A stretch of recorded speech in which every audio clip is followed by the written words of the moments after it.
তো quarter final already শুরু হয়ে গেছে। যার ফার্স্ট ম্যাচ আমরা অলরেডি দেখে ফেলেছি। যেখানে ফ্রান্স 2-0 স্কোর করে মরক্কোকে হারিয়ে দিয়েছে। বাট খেলাটা কিন্তু যখন আমরা শুরুতে দেখলাম, মোটামুটি ফার্স্ট হাফটা তো আমার খুব ভালোই লেগেছিল। যে ওখানে 50-50 খেলাটা লাগছিল আমার। একবারও মনে হচ্ছিল না যে এটা ফ্রান্স ইজিলি জিতে যাবে। কারণ খেলাটা বেশ টাইট একটা ম্যাচ ছিল।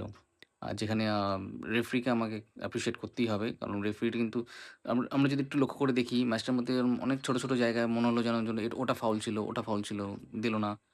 কিন্তু ব্যাপারটা হচ্ছে এটা কিন্তু বুঝতে হবে যে এটা কিন্তু ওয়ার্ল্ড কাপ হচ্ছে। এটা কোনো একটা লিগের একটা জাস্ট মানে যেমন ধরো ছোট, ছোট কোনো দেশের একটা লিগ খেলা নয় কিন্তু। বুঝতে হবে সেটা। যে এরকম দেখেই মনে হবে যে ওটা ফাউল দিল না কেন? It's nothing like that. তো রেফারি এখানে খুব ভাইটাল একটা রোল প্লে করেছে। যেকোনো জায়গায় ফট করে একটা ফাউল দিয়ে দিল ওরম না। খেলাটাকে খুব সুন্দর বেশ একটা আ অ্যাগ্রেসিভ ব্যাপারটা ছিল। আর এমবাপ্পে একটা পেনাল্টি পায় ফার্স্ট হাফে যেটা সে মিস করে। তো আমার দেখে মনে হলো পেনাল্টিটা খুব ক্যাজুয়ালি সে মানে নিল। ওর চাইলে আরেকটু ভালোভাবে নিতে পারত। কারণ এমবাপ্পে পেনাল্টি জেনারেলি ও মিস করে না। আমি তো এখনো অব্দি দেখেছি বলে আমার মনে পড়ে না। ওয়ার্ল্ড কাপ ফাইনালের মতন ম্যাচে অত প্রেশার সেখানে যদিও পেনাল্টি স্কোর করতে পারে। তো এটা তো করতেই পারত। তো যাই হোক ওটা মিস করল বলেই হয়তো সেকেন্ড হাফে সে অত সুন্দর একটা ওয়ার্ল্ড ক্লাস লেভেলে একটা গোল দিল। আবার প্রুভ করে দিল সে কে।